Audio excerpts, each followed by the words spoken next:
Hello, and today I will be showing you how to use the Intra-America portion of the Slave Voyages database.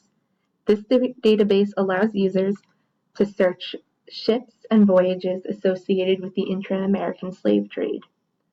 Users can filter searches by year range, ship, nation, and owner, the itinerary of the voyage, statistics of the enslaved people, dates, captain and crew information, outcome of the voyage, or source of the information.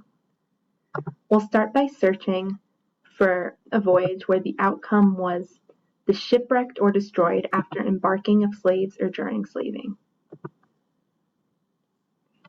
So you can see we got 4 results from that search. And from there, we can click on any of these results, and it will give us the full detailed information. So we can see this vessel name was Patty.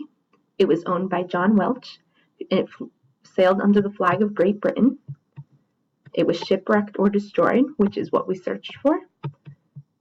The principal place of purchase was St. Kitts, and its destination was supposed to be Philadelphia.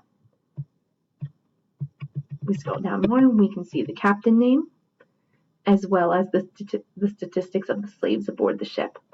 Something interesting about this ship was that it was 100% boys.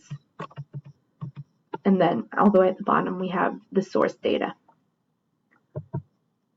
So once you finish a search, you can simply refresh your web browser and you'll be returned to the original search page.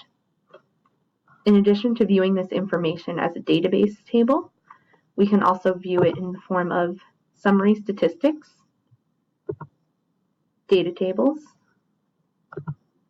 graphs, or as a graphic timeline.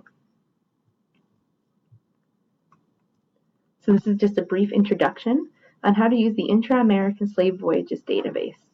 I hope this was helpful, and thank you for watching.